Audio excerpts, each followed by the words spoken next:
right. Do you want to introduce yourself, and we'll kind of go from there? All right. So we started Yeah. already? Yeah. Okay. I'm Michael Kelly, and I'm from Pismo Beach at this point in my life, and I'm a musician all my life, and we're just going to have a nice time talking here. Yeah, exactly. So, when did you know you wanted to start being in music? When I was 12, Yeah. What did you start with? a guitar. Yeah, in Yeah. music class or something? Hell no. No. Those days they didn't even have those things. I don't even know if there was a guitar teacher in my town. No, I kind of learned just on my own. Somebody gave me a guitar, I think, to begin with, Yeah. and I got a book from the Beatles or something, and they showed the little chords. So Right. I had to figure out how to make my fingers do all those things. Right. So, but back then it probably wasn't like tab music. It was like actual sheet music, right? Oh yeah, no. And you're like, where are all these notes? Exactly. on the guitar. Exactly. There was no internet. There was nothing. If you wanted to learn how to play a song, you either could do it by ear, or you had to go buy the sheet music. Right. So I bought a lot of sheet music in my life. So you probably got pretty good at reading it then. Oh yeah. You're like, you probably can pretty quickly read it then at some point, right? Yeah, in about 4 or 5 nanoseconds probably. I could. Yeah, right. But no, I mean that's because I've been doing this all my life. And but when I was young, I remember my mother was one of my biggest fans as I got older. But when I was that age, 12 or 13, she would tell me to go upstairs and shut the door and quit making so much noise. So yeah, I'm sure a lot of kids out there today are getting that same reaction from their parents, especially with guitars. Now drums, I should have played drums. I could have driven. That's what I did. Did you? Yeah. Did you drive your parents crazy? Oh yeah. I got the cops calling me so many times. All the time. So my dad ended up settling and be like, we probably need to build a soundproof room in the garage for you so we can stop getting the cops visiting. Yeah, every time. And we played Beastie Boys, and then as soon as that song was over, I heard a knock on the garage. The garage came up. There's boots of the police officer. Black boots. They're like, oh, it's the Fowler house. Okay. Oh my God. So what were you listening to in the beginning there? What were your main influences? Well, I think everyone in my age group, we're looking at the late 60s, the mid to late 60s, and you had the Beatles. Yep. And you had all the American groups, and it was kind of a fight between the British and the Americans again, only Right. with music this time, because you had the Rolling Stones and you had the Dave Clark Five. You probably haven't heard of those guys. Yeah. Excuse me.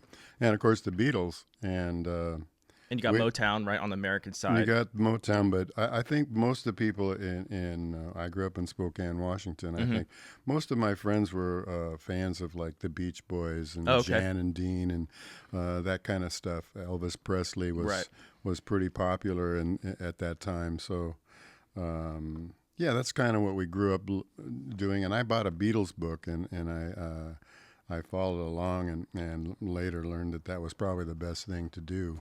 But as a professional, the Beatles were always ahead of us. They were always one step ahead. Yeah. They'd get into different kind of instrumentation, like when they went to India and they had sitars and things like that. They had a marvelous producer. George Martin was his name. Mm-hmm. And he was quite versed in music, along with being a pretty good engineer. How they did some of those early records, I don't know, because they were working with 4 tracks. Oh, right. And so they would ping pong things back and forth, and how they didn't sound like crap when they got it done. But there was a big shh going on in the background. Well, and since everything was on tape or record, right, they had to punch in, if they made a mistake, if they were going to do that, right? I mean, if not just one take all the way through, which I'm sure most of them did. I think most of the time. I mean, the extraordinary part about the Beatles, and probably why they were so far ahead of us, is they basically took 2 years to just sit and rehearse in a house of ill repute in Hamburg, Germany. Yeah. And they played every day. Yeah. For many hours every day. Right. And after 2 years of doing that, I really would have. The one place that I think I would have wanted to see music, I would have wanted to go to the Cave in Liverpool when they got back from Hamburg. Oh yeah, Because right. they must have lit it up. Oh yeah, I'm sure. You had all Definitely. the local garage bands, and then you had them. Yeah, right. Exactly. A huge difference. All right. Well, then, so you were in Spokane, and then what made you move to California and start doing music here? Kind of, you said, I mean, you're a professional musician, so what got that started? Well, I started playing when I was pretty young. I've been pretty blessed in a lot of different things. I had a place to play when I was really young, when I was 18, and used to have to go in the kitchen or somewhere during my breaks because you had to be 21 to be in a place that served alcohol. So, Right. one of my aunt's great friends owned a restaurant that served wine and beer. And so I got a break there. I got $20, which was back when it was $2.25 an hour minimum wage. That was a lot of You're money. like, this is great. And and then I'd get tips on top of that. So I learned right away that I wanted to do this because I certainly didn't want to clean swimming pools. Yeah. Right. But yeah, and so I was really blessed. I went to school in Seattle and later moved to Portland, Oregon after that. And I was playing a gig there, and a local agent.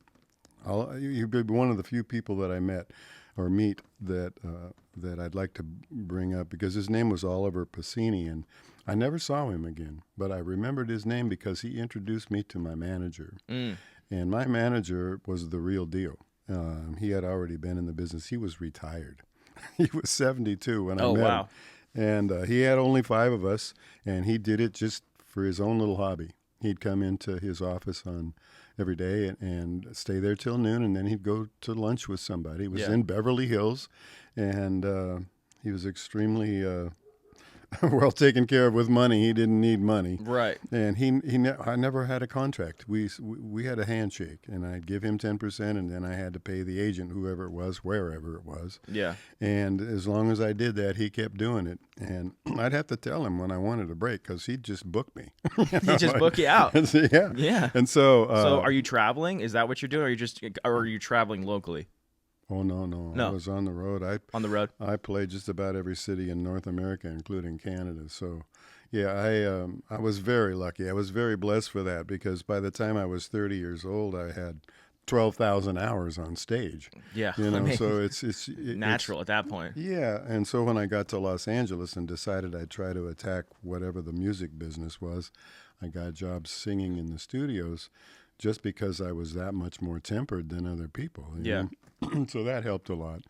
And then I started my own studios and didn't really want to become a recording artist. I worked with a lot of them over the years. And if you ever have gone with people that are famous somewhere, it's really a drag. I mean, you can't talk. There's somebody coming up that wants to do a selfie with you or whatever. Sure. And so I didn't want that. I like being kind of under the radar myself. Yeah. And so I decided that I would do music, but I wanted to do music that somebody was going to pay me for, not just, if it's a hit, we'll give you some money. Yeah. No, I wanted to get paid for what I did, and I didn't want to have to wait for some A&R person to tell me that's a hit or that's not a hit or whatever. Yeah. And keep writing this stuff and never make any money. Right. That's the hard part. So if you want to be in the music business, you got to make money. Yeah, obviously. And playing live ain't going to make it in California because even if you make $100 a night, that's $600 a week. $2,400 a month does not make it in California. No, not here, for sure. So, I mean, it's tough to do that. So I learned how to do what they call jingle writing, and I did voiceovers. I did anything that had to do with recording and microphones and music. That was my life. Yeah. So let's back up just real quick. So how is it touring the country? How is that? How is that experience? Is it a pretty lonely experience, or is it, you're like, or you actually liked it? Because I know some people like it, some people don't. It's kind of depends on your personality, right? I think so. I grew up in a big family. I'm the oldest of 9 children. My father died when I was 10. He was in a plane crash, and so with 6 of us, for a couple of years, it was bedlam. and I learned to be sort of self-sufficient because the rest of my family got shipped out to relatives, and I was the only one that stayed with my mother. So I got to, being alone, it wasn't a major trauma for me. Right. And I wasn't like a latchkey kid or anything. I went home, did a paper route, played with the guys around the neighborhood and that kind of thing. So I had a fairly normal time, even though it was pretty traumatic for the family. But yeah, a plane crash is traumatic. I think I learned to be self-sufficient. So when I went on the road, my first almost 4 years, I was a single. And so you'd go into Cincinnati or some town that I didn't know anybody. Yeah, yeah, right. That's what. Yeah. You get up on stage and you don't know if they're going to like you or hate you or throw things at you or what. Yeah. So I was very lucky that way. I didn't have hecklers and stuff, so I kind of lucked out. But after a while, I know I got to the point where I was going, well, God, I got to be on stage in 9 hours. Oh God, what am I doing? It's like countdown begins. Really. And so I thought I'm going to put together a group. And lucky enough, I was in Canada, and somebody had a relative that was living in the Sacramento area. His name was Eddie Gibson, and I'll mention it. And by the way, if anybody sees this that saw me out there being the Mike Kelly show those days, please. I don't know how you get a hold of us, but please let me know. But Eddie was fabulous, and I had a trio, and Eddie played a Hammond organ, and he kicked bass pedals. And he also was a lead guitarist. And he was also probably the best saxophone player I ever saw in my life. And he played it with one hand because he had it all fixed up so that he could blow a solo with one hand. So every night for almost 3 years, I'm watching this guy. And this guy's sitting with a guitar in his lap. He's got the sax over here. And he's playing keyboards and kicking bass. Amazing. Every night. I was like... You're like, wow. Wow. I need to be with this guy. Yeah. Not to mention that he could sing lead and he could sing incredible harmony. So if Eddie's still alive, I'd love to hear from him. Eddie Gibson. Okay. Eddie Gibson. But yeah, no, you tour. Eddie had a child at the time with it, and his wife was on the road. So part of being on the road is that you got to move all the stuff. Oh yeah. Every 3 or 4 weeks you got to go somewhere else, and you don't know where you're going to be. Mm-hmm. They give you're going to stay at this motel. One time we were in Michigan, and we were in a sort of a quote motel, and it was the bathroom was down the hall. Mm-hmm. The one bathroom or the one floor bathroom. Exactly. Jeez. So, I mean, you never knew what you were going to get. I remember in South Dakota one time I pulled into a motel and the people wouldn't take me because I was a musician. Why not? Because they were reading about, the Rolling Stones throwing TVs out the window and stuff, Oh. Yeah, I guess that would be bad. Yeah. You're like, but I'm not the Rolling Stones. Yeah. Well, I mean, you're a drummer. You could be in that room and practicing drums, and sure. Other people in the hotel probably wouldn't like that. No. Hopefully you're practicing somewhere else. Yes. Yeah, so do you have any, those are great stories. Do you have any other ones that stick out in your mind that really kind of made an impression on you, on the road? It's funny because I can remember the places, the towns that I played, and I don't recall, with a few exceptions, I don't recall where I played, what the names of the clubs were. Oh, right. Any of that stuff, you know. The difference back then was that you had to play from 9 o'clock until 1:30. It's a long time. It's a long time to be on stage. And so you got a lot of time, and they never let me go at 1:30. They would, come on, do another one, please, yeah. kind of thing. We'll give you $5. That kind of thing. Every night at 1:45, that's cut off. Yeah. Last call. They're trying to punch the lights, all that stuff. Yeah. But, it's hard because you don't remember. I remember how nice the people were. Yeah. The Midwest, Bemidji, Minnesota, places like that in the middle of nowhere. Yeah. Sioux Falls, South Dakota. Yep, I've heard of that. Clear Lake, Iowa.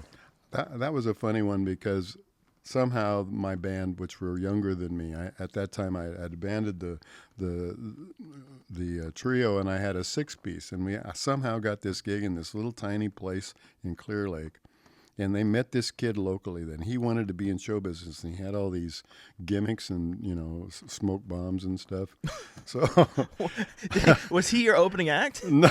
No. So somehow my faithful musicians talked this kid into coming.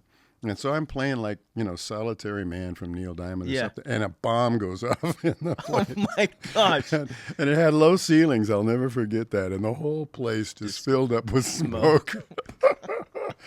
And you just You never know what these locals are going to do. That's awesome. Then we got this guy, another one, because of that same band. They took a guy with us when we left Los Angeles, and they called him Fast Eddie. And I'll never forget, we were in North Platte, Nebraska, and we're playing the Ramada Inn. And this was my second gig there because I did it with the trio. And this guy, Fast Eddie, I come back on a Saturday night, and Eddie had robbed the 7-Eleven and had taken off. My guys are going, he robbed the store and left. I'm like, what? Oh, those are the kind of things you see on the road that you just don't want to see those things, but you do. No, but I'm sure you come into contact with all that stuff. So how do you feel like 5 hours of music? Are they a lot of covers mixed in with your original stuff? There was no original stuff. There's no original stuff?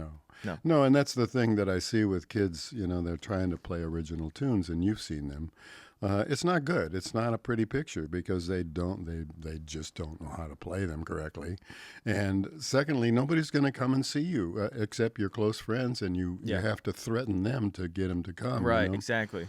So really, if there was advice I would give to kids, you want to play cover tunes and sneak an original in here and there to kind of keep the people, because otherwise they won't come and see you. Right. And if they don't come and see you, nobody's going to give you money to do it. Yeah, exactly. So that was 5 hours of covers then, or mostly. Yeah, sure. And it goes by quick when you have a repertoire by that time of 150, 200 songs, so you could just pick from whatever you want, and you kind of look at the crowd and go, oh, they want a fast song now, or let's give them a slow song, or whatever, But you get pretty good at playing out there, and people recognize the differences because we're on the road all the time. We're playing every single night, and the times that we aren't playing, we're driving somewhere else to play. To play. By Monday night at 9, we got to be there. Oh my gosh. So that was my life for many years, almost 10 years of my life. That sounds awesome, though. I mean, I don't know if I'm just romanticizing it, but I mean, that sounds super fun. It was fun. I mean, I was young enough I was young enough to appreciate it then, and I wouldn't want to do that now. No, of course not. I had plenty of offers even 20 years ago to do stuff, and I just didn't want to do that. When you're on the road and you're doing that, your hours are opposite everybody else's. Right. They work all day and come and see you, and you work all night, and then you can't get up until noon, and so everything is sort of ass backwards, if you know what I mean. Yeah. So you don't kind of fit in with society, but everybody wants you. Everybody wants you to play. But you don't kind of fit in with everything else. Everybody kind of looks at you in a funny way, I think. I think a lot of people think that musicians like that are lazy or whatever, and it's not that at all. The fun part about it is that you got all day. You got all day. You can go see sightseeing and do all the stuff around. I used to hang out at used bookstores and stuff like that just to kind of meet people. And that was the fun part about it, is being able to see. I've been to Yellowstone like 3 times. You can go all these different places. Yeah, and you're on your way to somewhere anyway. So that was fun. So how is it being in a band? Like how is that dynamics? I've been in a couple bands, and it's always a fight. You got so many personalities, and trying to make everybody happy is always kind of difficult. How is that? Well, I was lucky to have a manager, and so I was the boss. Oh, okay. I paid everybody. I had to have all their uniforms or costumes made.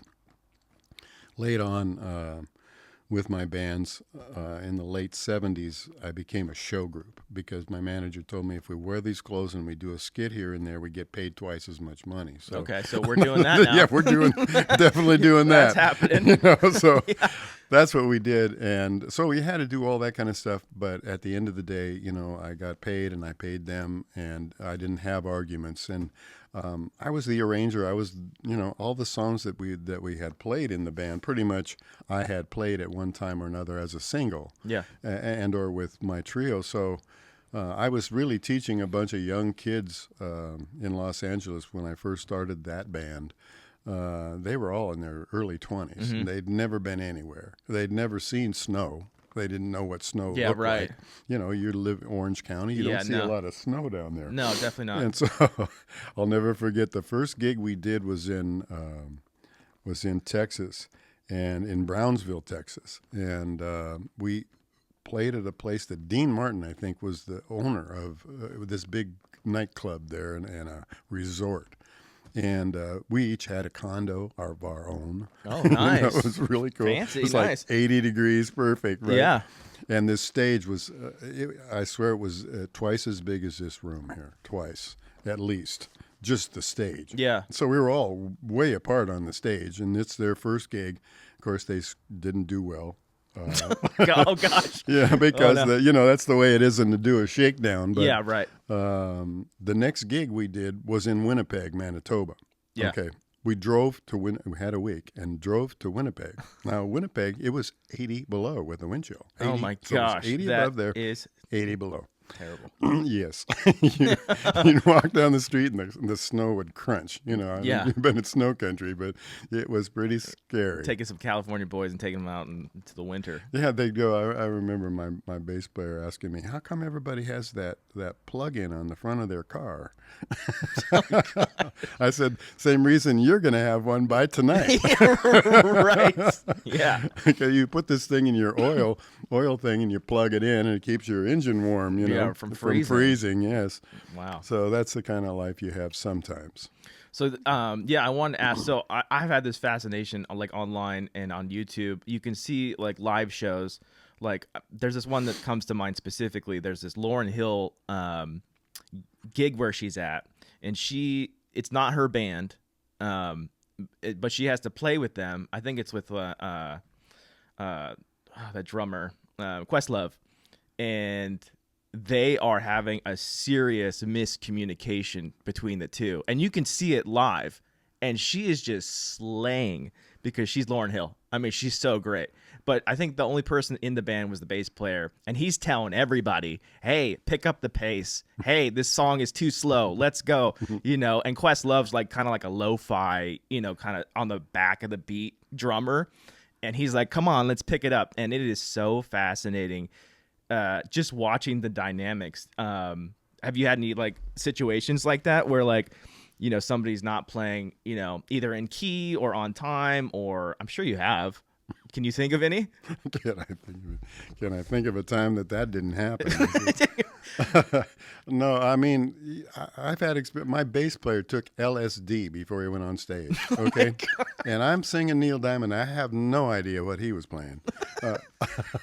I mean, those are the things that happen. So what happens? Well, I mean, you get...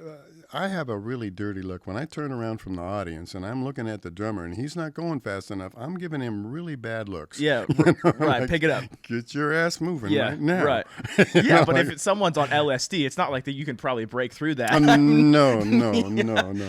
No, but you get into those situations, and particularly when you're doing like a shakedown or something, you really got to get people to know where that beat should be, you know.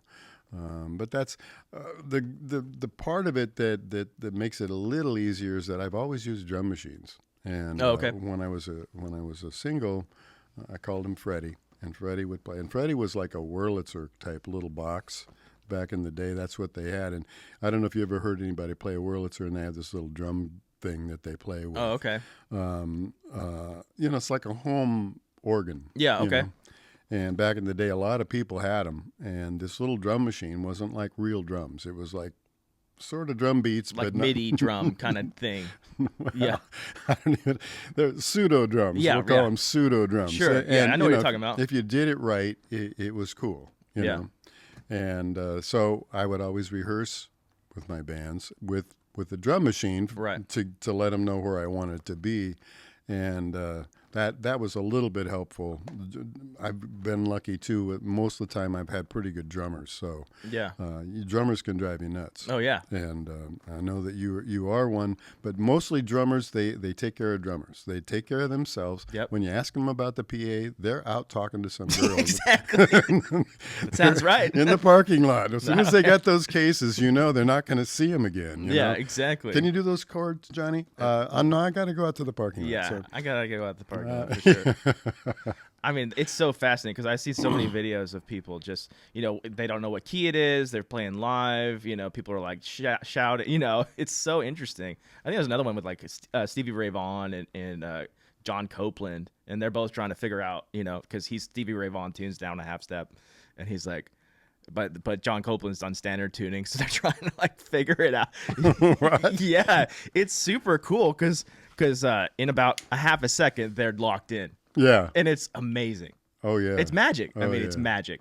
I spent a lot of time with a few people in the business, and some of them are amazing to me. Joe Walsh is one of those guys, and Joe spent a lot of time in the studio. He had all these albums that he did that I don't know if anybody ever saw him. Yeah. He'd just go in and record. He'd be high on everything. And, they'd be up on one side with the Coke and down on with the Budweiser or whatever, And that was all night. It was all night, every night. And but they did some great music, but I don't think it ever went anywhere. Yeah. Musicians have a way of particularly recording artists have a way of kind of going in the studio and writing. Mm-hmm. That's not a good thing because studios cost a lot of money. Yeah. And so Joe had a lot of money. He could do that, but most people don't. No. And so if you're going to write stuff, don't do it in the studio. Yeah. Yeah, obviously. Get that all done before you go to the when studio. When you're coming in, when you're fresh. Yeah. Oh, yeah. So that's what I wanted to ask you. So why do you think, or kind of what's the difference between music back then, 60s, 70s, 80s, and kind of the music today? Like, is it because, like, I kind of keep continuing to go back, like 60s, 70s, 30s, because you're like, oh, I like this person, but they were influenced by this person. Right. So like you take the Rolling Stones, for example, they were listening to, Howling Wolf and, all those guys, Buddy Guy, and Robert Johnson and all those guys. Right. And you just keep going back and back and back.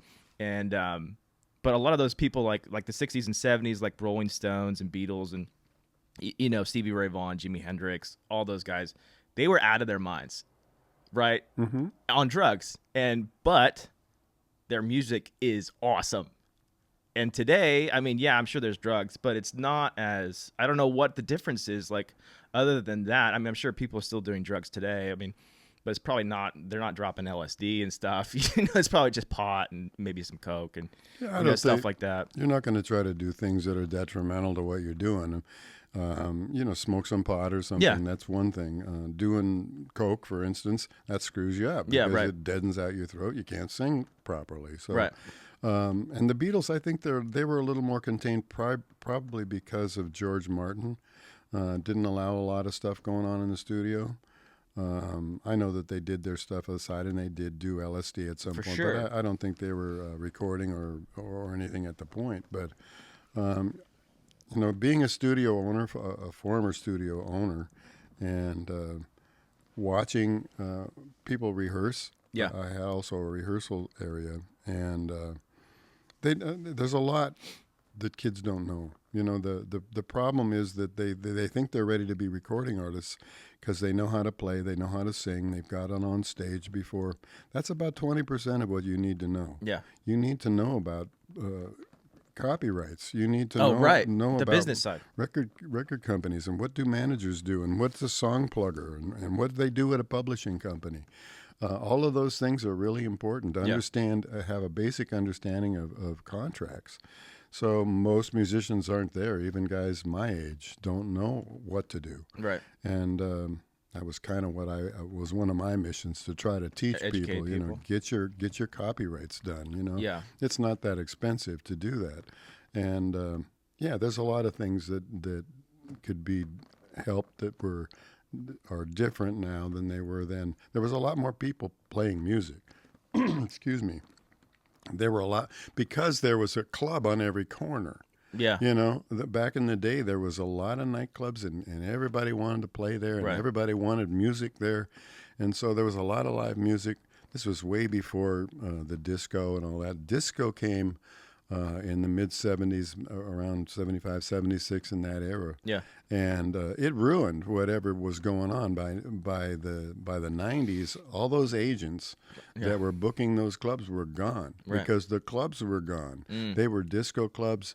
Later on, it became sort of a karaoke kind of thing, But there's still a lot of DJs, a lot of disco kind of stuff out there. And every time there's one of those guys, they eliminate that band from playing because they're doing the job with records instead of people being able to play live and learn how to do that. Yeah. So there aren't as many places to play. Also, when we were going to school, I hate to tell you when, but It's fine. You don't have to. They have band practices, and they had choir, and they had all kinds of different music things that you could take in high school. Yeah. And those are gone. Not altogether, but there are exceptions to that, but mostly they're gone. Yeah, that's kind of the first thing that gets cut, really. Exactly. Yeah. And so I think the kids today, I mean, they primarily listen to hip hop and rap. And, forms of music that are, to me, not quite right, especially rap. But that's what they're listening to. So they've got an education of two notes. If there's rap, it's one. Yeah. But if it's hip hop, it's two. Yeah. And they're going back and forth on two different notes or chords, whatever you want to call that, to play hip hop. That's the education. Well, when I was growing up, there was a song that everybody knew. Every musician knew this song. It was called Louie Louie. Oh, yeah. It's called do-do-do-do-do-do-do, like that. And that's a triad. That's already more than these kids know right now. I mean, think about that. Yeah. That's really important. Yeah. And triads are important in music. You know yeah. that. And so it's a resolve chord, we call it. Mm-hmm. And hip-hop doesn't have that. And so they're not getting a good education in music. So if you ask them to listen to jazz, they would walk out the door. They couldn't understand. They can't understand jazz. Yeah, no chance. Right. So all the things you were talking about with Robert Johnson and those kind of things to go back, they don't understand any of that stuff. Yeah. They have trouble understanding the Rolling Stones. Yeah. And that's crazy, but it's true. And Rolling Stones, I don't know if they ever did a song with more than 4 chords. Yeah, it's not complicated. No. But I mean, it's I guess sonically it's diverse, I guess you would say, right? As far as like there's more than a couple chords and 2 notes and all that stuff. Mm-hmm. Which I mean it's interesting. I think it is because you're kind of going on a journey really with this person, and it comes out of this person, wherever that comes from. Mm-hmm. And you're like, wow, like a lot of that Robert Johnson stuff is insane because I mean the recordings are not great. But you're like, this sounds like 2 guitar players at once, and it's one guy. That's why, I mean, they came up with that whole story about how he sold his soul to the devil and stuff, which I think he just practiced. Yeah. You know what I mean? Like, they couldn't even explain it. He's playing this stuff. I mean, he was terrible. And, what's his name? Son House, I think he was the one that educated him, and then he went away for a while, and then he came back. And he played that same spot, and people were like, "Oh my gosh! Like, who is this guy? He must have sold his soul to the devil," because they could not comprehend his guitar work. No, it's amazing. Yeah, I still listen to that stuff. It's so good. Well, at some point, as a musician, and I'm a vocalist, so I don't try to be an instrumentalist like that. But at some point, something clicks in your head, and you just get it. Yeah, And I think with a lot of musicians, I've seen that happen. Eric Clapton, was really good, but then he started modifying and listening to other players and changing the way he played a little bit, and he became a maestro. I mean, he just was magnificent in his style of play. And Stevie Ray Vaughan is another one like that. Edgar Winter is another one like that. Some of the musicians out there that I've seen play in my life is part of the joy of being a musician is to see those guys be able to do stuff that's just like, whoa, how did you do that? Where did that come from? Yeah, Yeah. You're like, where is this coming from? Yeah. I mean, yeah, they're all those old blues jazz people are just so, I mean, I'm kind of deep into that right now. Listen to that, and then I'm listening to a lot of Stevie Ray Vaughan, so that's why I'm bringing it up, because he's so good. I mean, and he's so free. Mm-hmm. Like, it doesn't seem like he's out of tricks. Right. You know what I mean? He just can just go. Yeah. And I listened to this interview with Eric Clapton. He's like, that's basically what he just said. He's like, he's the only guy, or one of the only people that like can not run out of ideas. He's like, yeah, I'll like do some licks and stuff, but then I gotta stop and think, where he's gonna go. Mm-hmm. Oh man, it's so good. Okay, so what were you listening to kind of in the 70s and 80s? Are you listening to like disco or all the popular stuff? No. What have you listened to? No, in fact, I didn't. After I came off the road and was in the studios, I didn't listen to music hardly at all.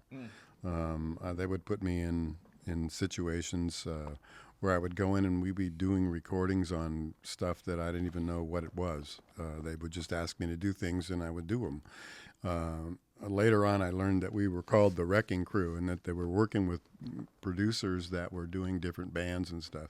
They'd tell me the names of the bands. I don't remember any of them. But the producers knew that if they were going to get money, they get a percentage of the album. The album has to sell, or they're not going to get very much. Right.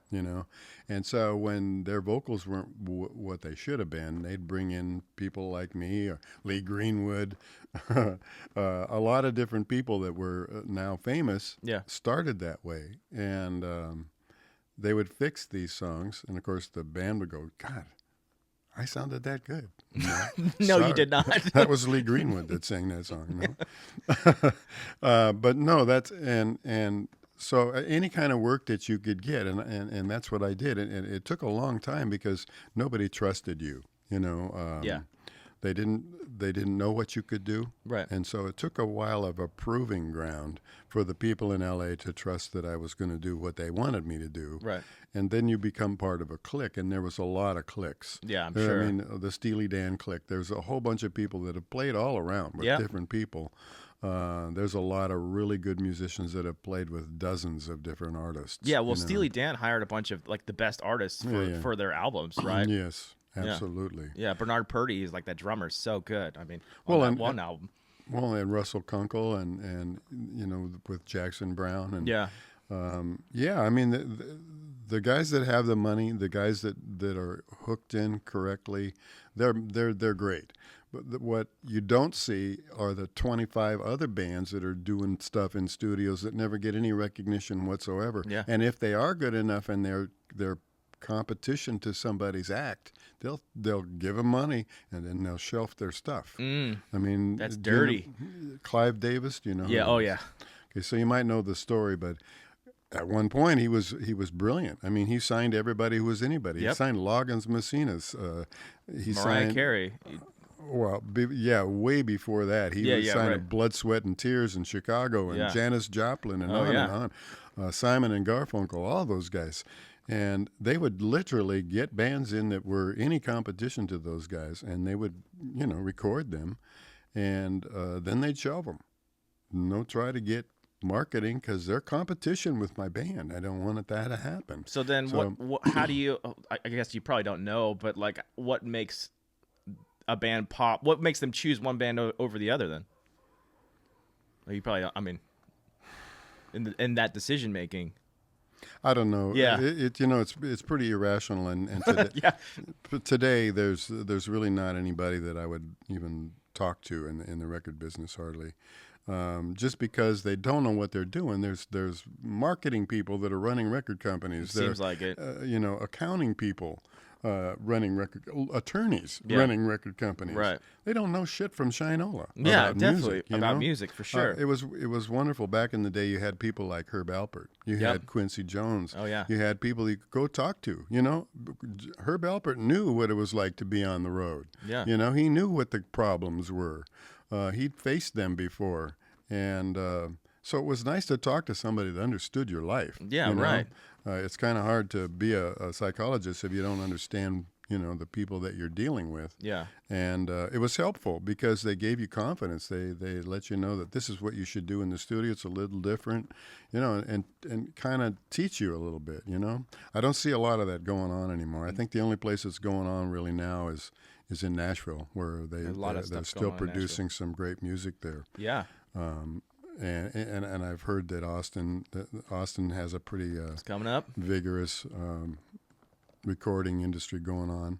There's a lot of political problems, as you know, but the big thing I think with musicians is they need to be able to get somewhere they can play, and really try to be in front of audiences as much as they can. Yeah, I mean, Austin and Nashville is the place to do it. Yeah, but I'm talking about kids here in SLO or in Pismo Beach or wherever. That's the other thing that's kind of perturbing to me is that you see a lot of kids. You don't see kids playing music anymore. I mean, when you go out to listen to live music, who are you seeing around here? They're all older guys. They're 50 and older. Some of them. But yeah. I'm. It depends. Like I just watched, or I just saw this lady called Emily Nenny. She's this country artist. She's great. She's young. She's probably like close to my age. At Templeton in this little club car bar. She's great. Wow. Other than the AC not being run, but that's not her fault. I mean, it was like 105 degrees out. Yeah, she was great. I mean, yeah, when I was here, growing up, we had the Slow Brew. And I would go to punk shows, like with my friends, like every weekend, and it was so fun. And they got all these cool bands coming through, even not necessarily punk bands, but that's usually what I went to go see, But and then we only had the fair, which, the fair is the fair. You're like, okay, I mean, I'll go. Yeah, no, I won't go. No, it's too hot. But I definitely saw some good bands there.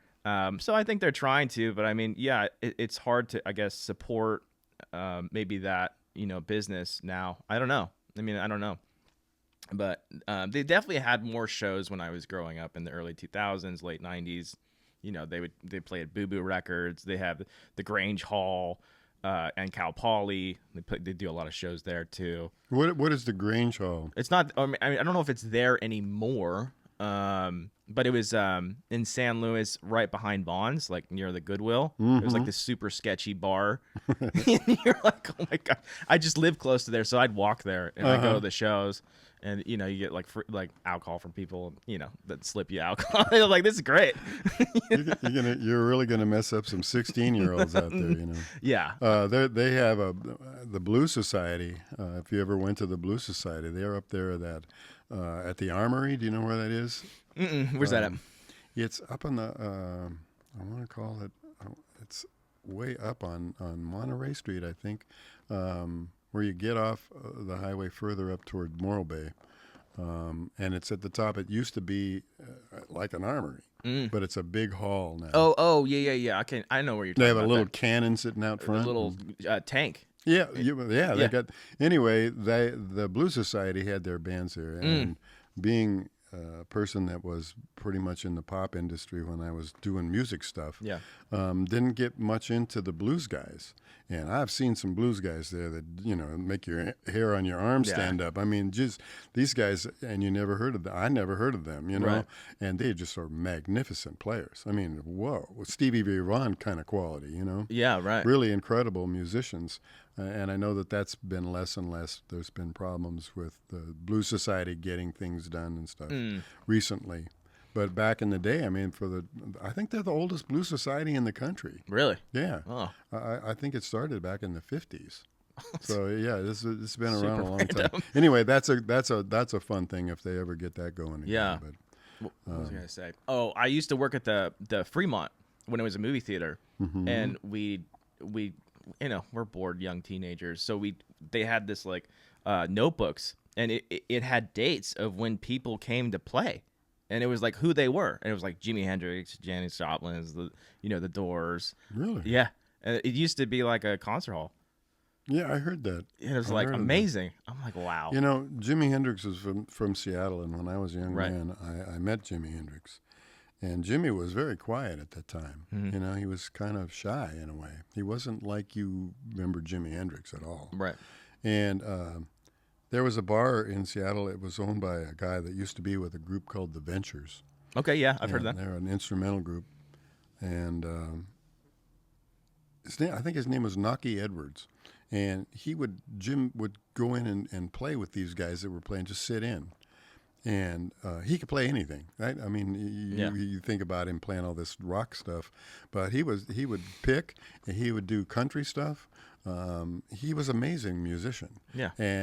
But very quiet at the time. And I think that whole thing when Eric Burdon and the Animals, they took him off to England, and it kind of ruined him. You know, he got into the party scene over there, and there's a lot. At the time, there was a lot of drugs there. And Yeah.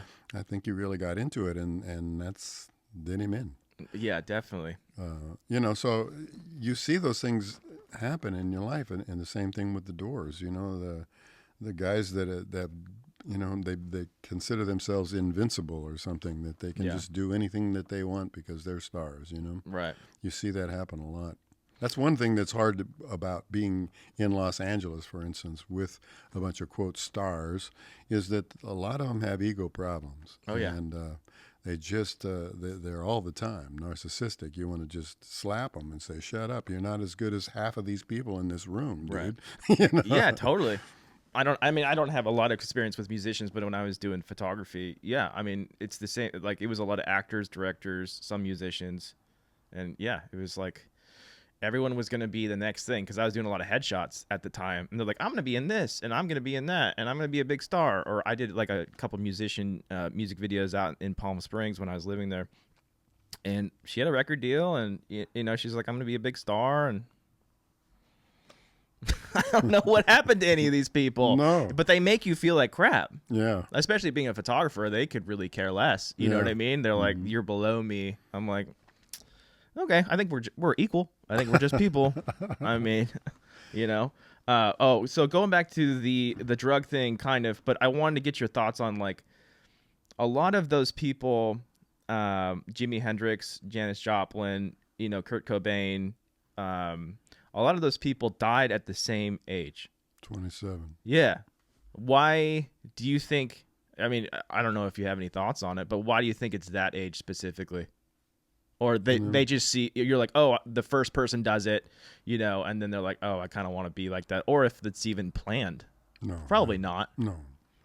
But it's just, It's highly coincidental. Yeah. And if you have a lot of people to choose from, you know, there's a lot of, quote, stars out there. So you could, but these people you were mentioning were pretty high up in the old chain there. yeah, what is it? Like wasn't Hank Williams and Robert Johnson? I mean, they're all around the same age when they die. Mm-hmm. And it's I mean, Robert Johnson's way earlier than, you know, Jimmy and Jim Morrison and, you know, all those people. Why do you? I mean, I don't know if you have any thoughts on that, but yeah, it's just odd that it's close to the same age or the same age. There's a whole list of them. I think if you go from about the 60s on, for a while there, up until the almost the mid 70s, you had a lot of people that were pushing the marketing end of record companies a lot. I mean, there was the record albums. If you look at all the artwork during those times, everybody was trying to outdo each other, and there was a lot of competition. I think the biggest thing that helped people back then was the Vietnam War. And that sounds crazy. But, No, there's a lot of good art because of that. Yeah, and for instance, I'm doing my bucket list, as you know, of those songs that I played all those years and never recorded them ever. Mm-hmm. You know, when the COVID thing hit, I was playing at a hotel locally, and they obviously couldn't have music, and people couldn't go there. Right. And so I decided that I'd play a song each day, and I would record it and make it into an MP3 and send it out to my people that had come to see me. Yeah. So I did that, and I said, well, I'll get you through this lockdown thing. And the lockdown kept going and going and going. Yeah, especially here. I said, screw this. I'm running out of songs here. As it turned out, I have 150 songs that I did from there. And, of course, I was playing guitar and just doing my normal little thing with, I have little vocal tricks and my drummer and my guitar. And so a couple of years ago, I decided I'd learn how to play keyboards. Yeah. And after having, I don't know, a dozen keyboards in my life that I never played, that I was bought for the drum machine part, Yeah. I finally learned how to play. And so the particular keyboard that I had is a Yamaha. It has a lesson plan. You can actually sit on this keyboard, and you can learn to play keyboards just by that's cool. being with your keyboard. But after a while, I decided, no, I don't want to do that. I'm going to take those recordings that I made, and I'm going to learn how to play with that song. Yeah. And so that's what I did. And now I've got like 150 of them. Nice. And 2 years down the road, and I'm playing all the tracks myself, and which I never heard of. In all my years of recording, I don't think I ever heard of anybody doing a whole album by themselves. You know, it was just like, what? And so that's been really fun. And I'm doing, like I said, I'm doing the Beatles and the Eagles and Jim Croce and Neil Diamond and all that kind of stuff on my bucket list. And it's really kind of been fun, and it's certainly been a challenge. Yeah, you know? that's a lot of songs. But you know what I learned? I learned that I wish I would have played keyboards about 50 years ago. Yeah, well, at least you're playing now, man. Yeah. Well, I mean, honestly, keyboards is easier than guitar. It's substantially easier, especially on your fingers. Yeah, definitely. But it was so much easier for me to learn how to do it. And then once you know the chords, I mean, the same thing with the guitar. Yep. You got a B minor, an A minor, whatever it is, and you just go to it, you know.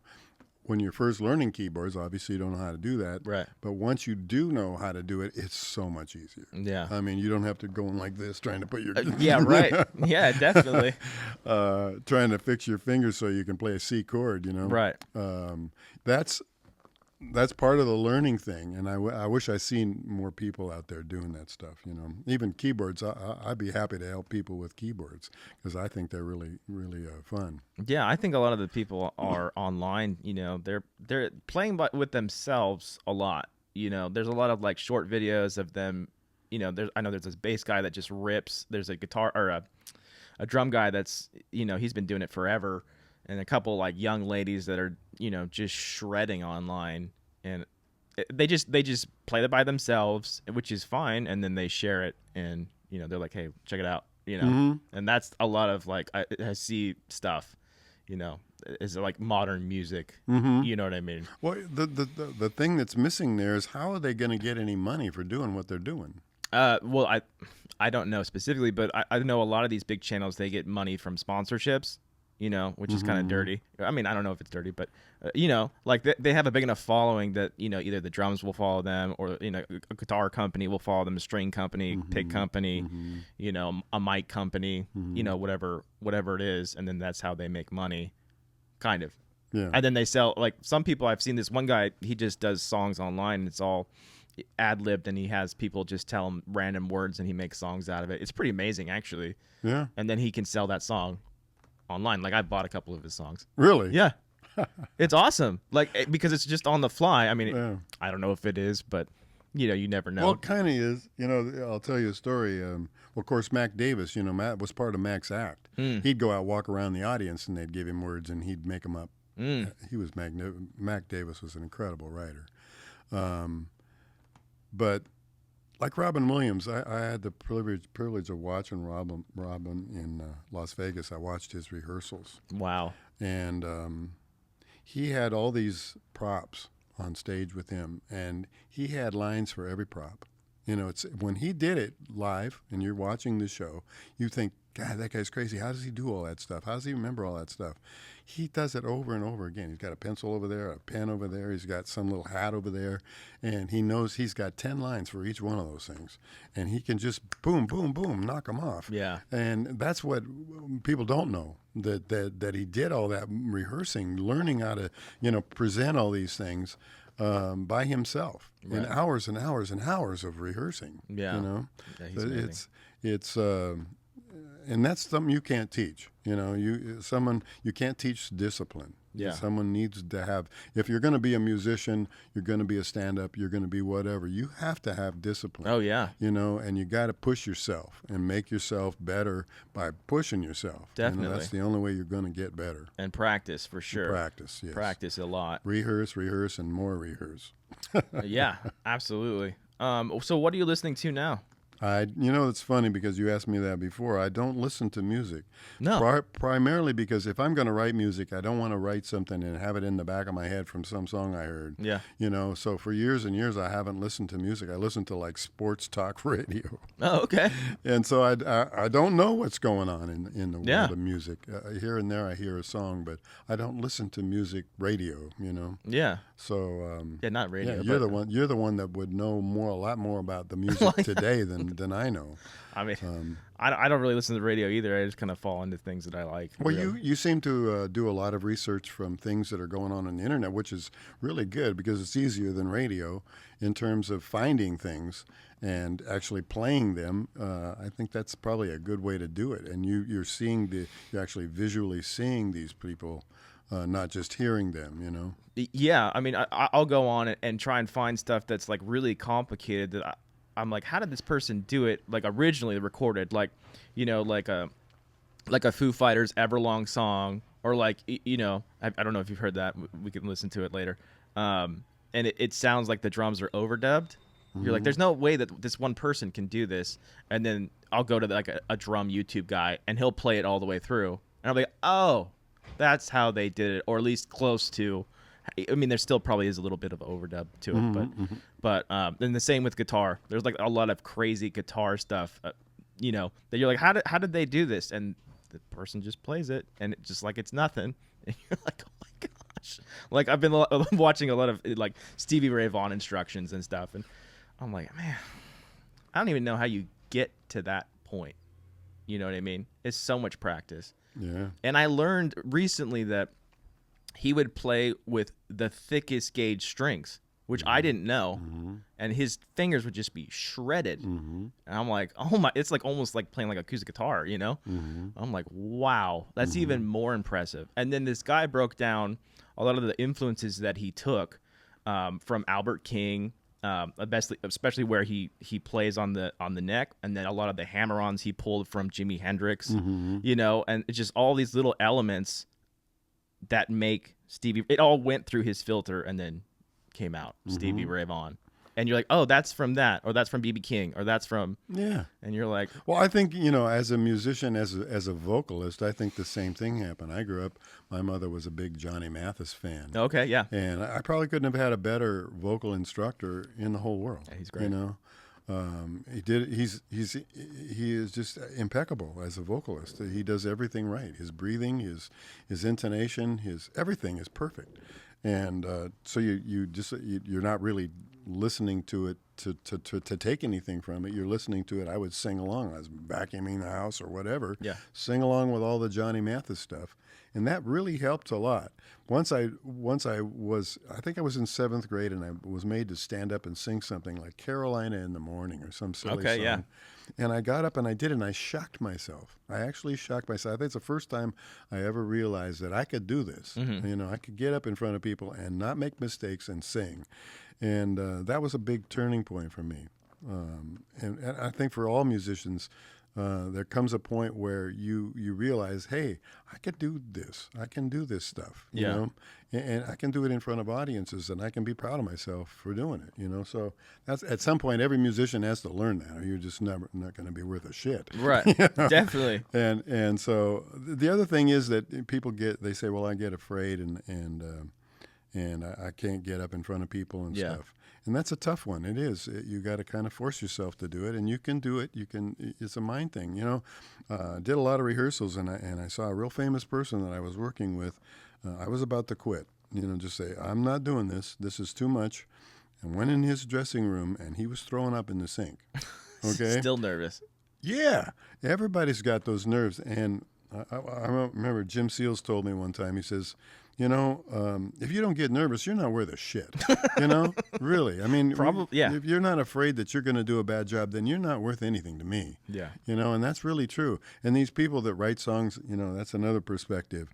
There's so many things we don't understand about writing things. I have to believe that there's a universal mind, and we want to call it God. You want to call it whatever you want to call it. Yeah. There is a universal mind, and you can tune into that radio station and listen, and you can write stuff down. Yeah. But Jimmy says, you didn't write that. God wrote that. The universal mind wrote that. Yeah. You just wrote it down. It's out there. Yeah. It's out there. It's coming to you. You wrote it down. You're the first guy. You're a guy that wrote that down. Yeah. You didn't write it. So don't get all this ego crap about it. You're tuning into a radio station that God's providing. Yeah. And that's kind of way I've done everything in my life. I don't want to get all, narcissistic about music and stuff, because I don't feel like I'm the end of it. I'm just listening and writing down stuff as it comes to me. Yeah.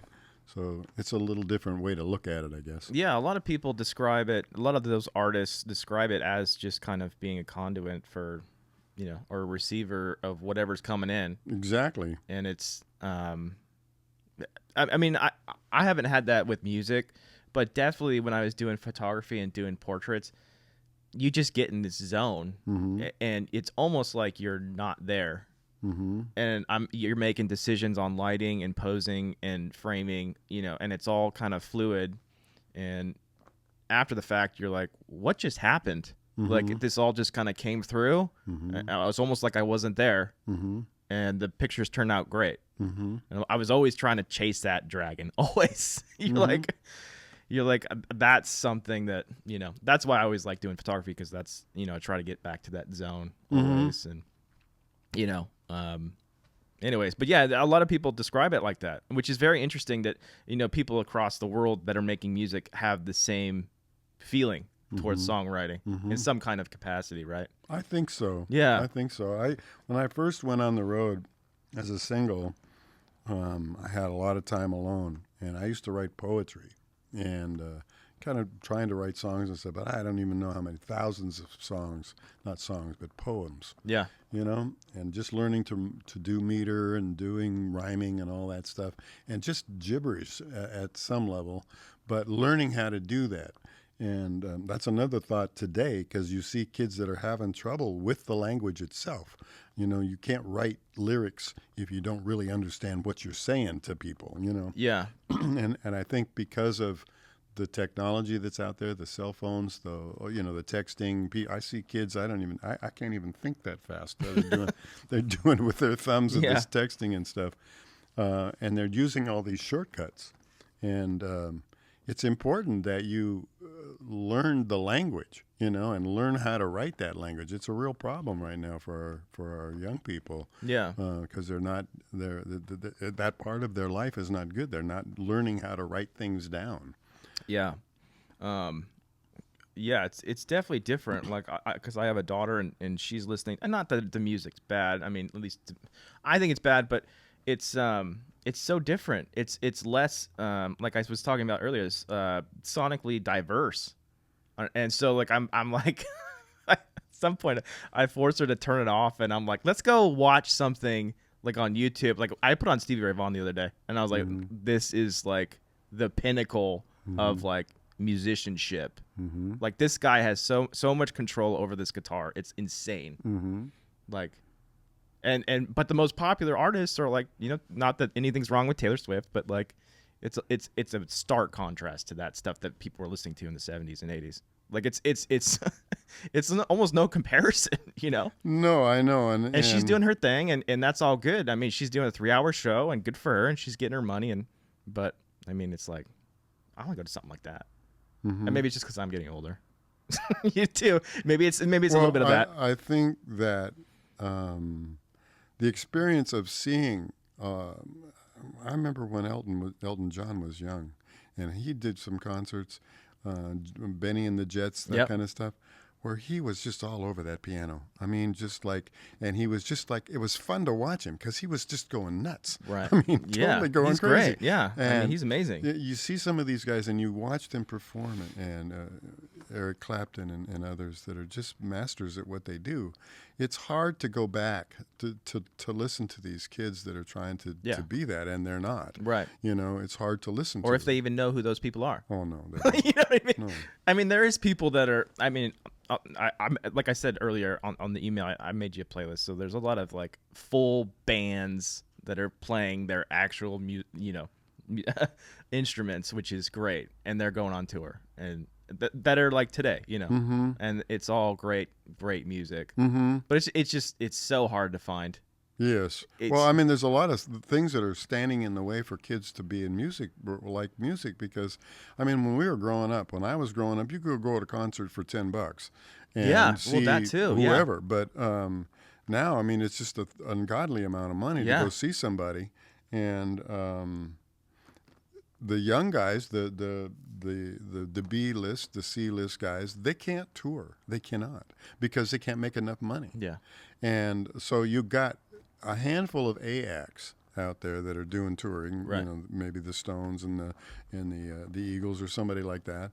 But they're the only ones that can afford to do that. So it's going to really narrow down who you're going to be able to see live. Yeah. You know? And I mean, even those shows that, I mean, at least this is my thought personally, but, you know, going to someone like a Taylor Swift or someone, you're paying what, $300 to $500 a seat, and you're in the nosebleed and you're watching a TV screen for the most part, right? Mm-hmm. You can't be up close. Whereas, like, you know, like I said earlier when I was growing up, like, I go to punk shows. I'm right next to the stage. We're in the mosh pit. We're right there. Mm-hmm. And people are picking me up and throwing me down and, like, you know, getting in fights. And, you know, it's the whole, that's what it's about, being close to musicians and seeing them. Mm-hmm.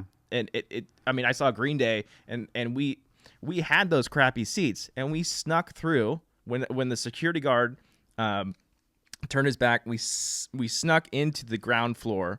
And they didn't catch us. So for the rest of the show, when they came on, I was like up near the stage, and I could see everybody.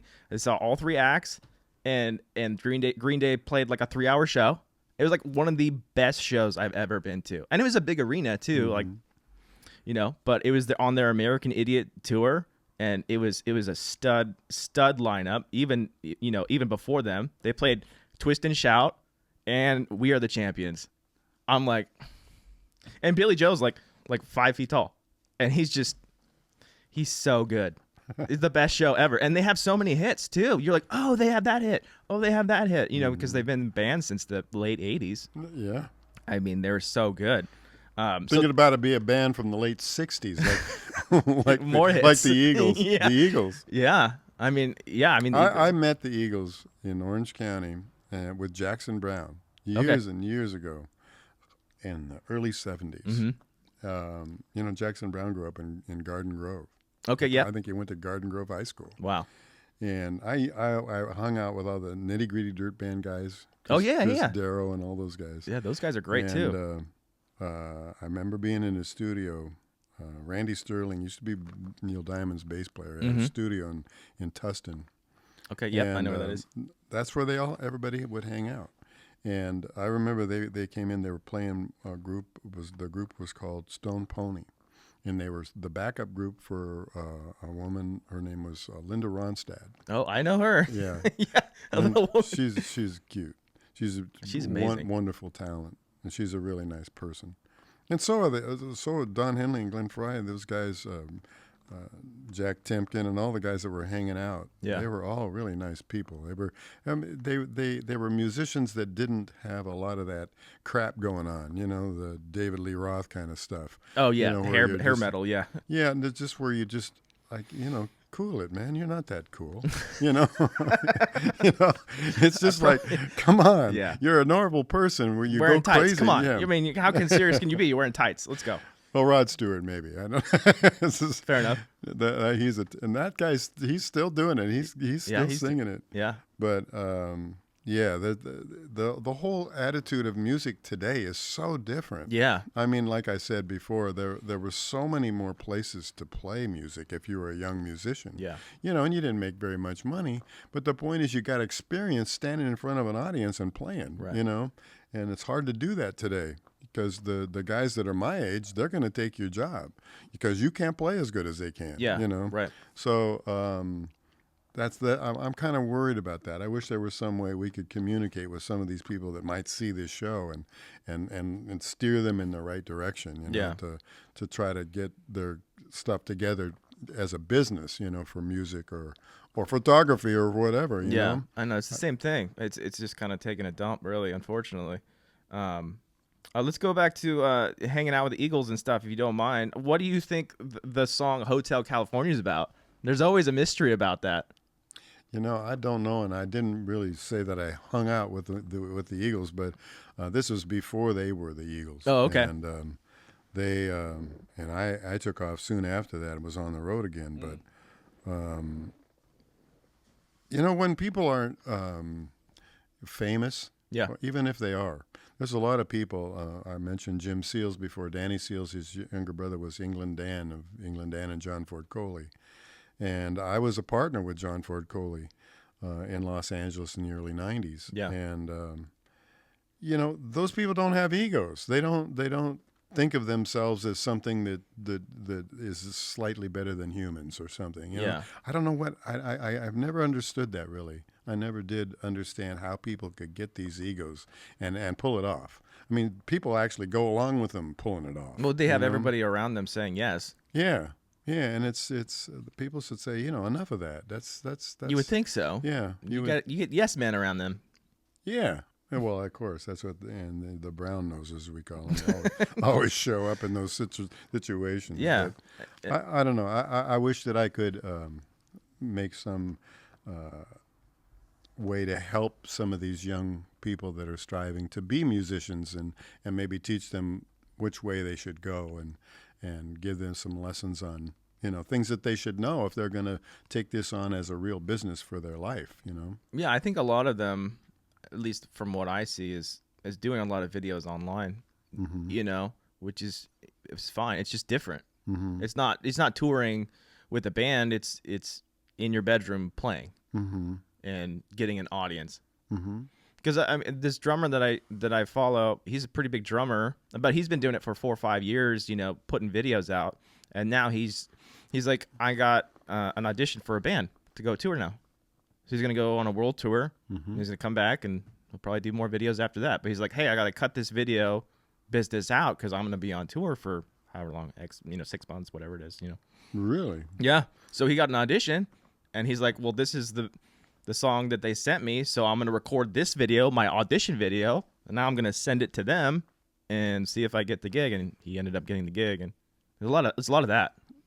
Well, so were you familiar with the group that he was going to work with? He didn't say. He didn't say. Because it's NDA, that whole.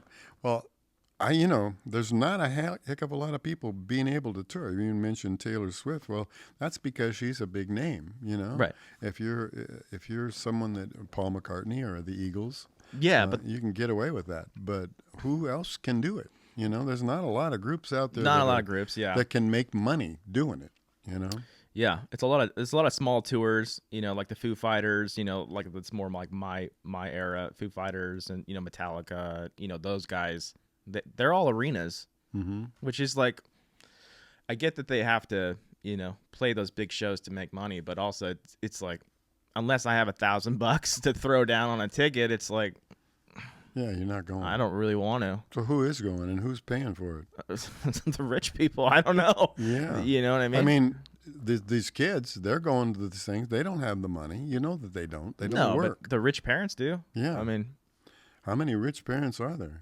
Plenty, I guess, to support a tour. I mean, yeah, you'd have to be. It depends on where you're at. Like this, for example, a lot of people don't like to tour here for whatever reason. I don't know why. I mean, probably there was a lot of restrictions during COVID, but this guy named Tyler Childers, he played at the Santa Barbara Bowl, which I wanted to see. But I looked at the tickets and I was like, kind of the same situation. I'm like, this is insane. This is like $300 for, nosebleed. So then I looked at the next state over, which was Arizona, and I forget what it was called. It was like the Filton Theater or whatever it is downtown. I got 2 tickets in the pit for like the same amount for 1 ticket, and I got like the hotel, and it was less. So we just drove to Arizona to go see this dude. It was a great show. Really? Yeah. It was. Wow. I was 3 people back from the stage. Wow. It was awesome, and it was a huge theater. Yeah, well, the County Bowl is pretty teeny. Yeah, but I mean, even like, the Santa Barbara Bowl or Hollywood Bowl. I mean, and then they'll go to the, San Francisco somewhere, and it's like, that's kind of a pain to get up there too. I'm like, there's no stop between Santa Barbara, L.A., and San Francisco. You have to go one way or the other, and the tickets are ridiculous. Yeah, ridiculous. Yeah, it's a totally different business. Yeah. You know, I remember mentioned Clear Lake on my day off that played a couple of weeks there, and there was a local band, some kind of a festival, and it was Nazareth Okay. and Genesis. Okay. Yeah, I've heard of them. Somebody else, Gabriel, all playing. It was $10 to get in 3 bands. That's amazing. Outdoors in Iowa. You know, this is like 1976 or 7, something like that. But I mean, what made it go up so much that now it's hundreds of dollars? I mean, it's ridiculous. Yeah, I mean, I feel like there's just more people to pay. I'm assuming. I don't know. Staff for the venue staff, insurance. The crew, social media marketing. Record people. There's a lot of people with hands in their pie. It's like you got to pay a lot of people. I don't know if you saw that Tenacious D thing. I don't know if you know who Tenacious D is. So Tenacious D is Jack Black and Kyle Gass, and they said something in Australia that was recorded, not very nice, and they got so many complaints in Australia that the insurance companies dropped them, so they had to drop their entire tour, just as one thing. And I think that's what it is. It's the insurance. You got to pay for insurance, right? Your crew, record companies, your fee, travel fees. It seems like it's a lot of money, It's always been a lot of money. Yeah, I mean, I don't know. I'm just guessing. Somebody's taking an awful big piece of the pie. Yeah, it's probably not them. No, it's probably not the artist, right? Generally not. Yeah. No. Well, I mean, it is if it's Paul McCartney or someone like that. Sure. He doesn't put up with nonsense. No, I wouldn't think so. There's no nonsense in Paul McCartney at all. He seems like a very nice guy, though. Yeah, and to be through what he's been through in his life, he's amazing. And talk about an amazing musician. Yeah. And all the things that he's done in his life. What the Beatles did, I mean, even before the 60s were over, 1969 was their last album. Yeah. And they did. What was that? Let It Be? Was it Let It Be? Was their last album? I think they just called it the White Album. Oh, the White Album? Yeah. Yeah. And anyway, the Beatles, during their 9 years of performances, they recorded 450 songs. There's so much output. That's one every week. Every week, That's and they insane. were writing most of them. They did a few early on. They did Chuck Berry and a few covers, rocker covers, but most of the stuff they wrote. And when you think about 450 songs in 9 years, and doing one every single week, that's really what it boils down to. Every week, you're going to write it, arrange it, practice it, record it, and release it. Yeah. Well, like I talked to you on the phone, they just worked. It just seemed like that's what they did. Yeah. And that new documentary, that Peter Jackson documentary, I don't think you've watched it yet, but it's amazing. It's the lead up to their rooftop performance, and it's like a 2-week period, I think, if I'm not mistaken. And they have the beginning of the 2 weeks they have 0 songs, and at the end of the 2 weeks they have Let It Be. All those iconic songs, and then they play at the very end. And in the middle of that, George Harrison quits the band.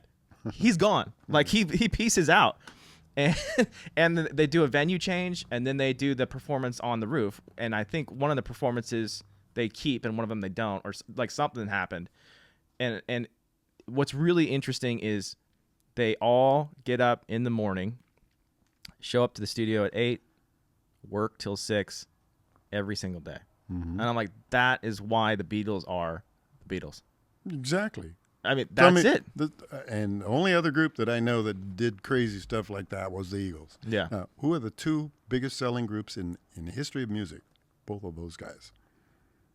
I mean, I'm sure there's others, but yeah, I mean, a lot of them, and then Yoko was in the mix, and they're fighting. It's just like, it's amazing. You're like, wow. And all those songs are so good. Like that album specifically is really good. It's got a bunch of hits on it. Yeah. And you can see at the beginning of the song and then at the end, and you're like, oh, that turned into that. Like, wow. Yeah. And you just at that point for them, they just trust the process. Yeah. They just let it, Yeah. Yeah. And I'd like to know if I were going to do an interview with Paul McCartney, I'd like to know some of those things. I'd like to know how much George Martin influenced them, particularly with some of their songs. Like, they were the first time I ever heard a bridge. I didn't know what a bridge was. Yeah. I mean, the Beach Boys didn't do bridges. None ever. Like, Right. So you get this bridge, and people, everybody's using them now, but those kinds of things that they were always one step ahead. They were always doing something that we hadn't heard before. Yeah. And they were really good at it. And I have a suspicion that George Martin was a big influence on that he steered them in directions musically. I think in the beginning, right? But, halfway through their career, didn't he pass away or something? Like something happened. No. He went stayed on and recorded a group called America. You know? So he went. I know he was the man, but I think, I didn't know at the end of their career, what happened with him. I feel like he got sick somewhere in there, I think.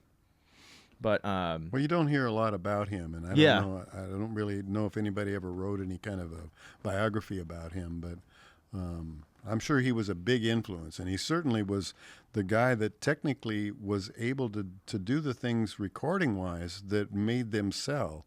Because, like I said, until their second or third album, they didn't even have an 8-track. They were doing everything on 4 tracks. Yeah. And that's not easy. I've done that, and you got to be a master to know how to do all that stuff and ping pong tracks back and forth and not have them degrade and have them sound like a really good record at the end. Right. And I don't know how many times he bounced those things, but I mean, they did Eleanor Rigby. They did it with the London Symphony.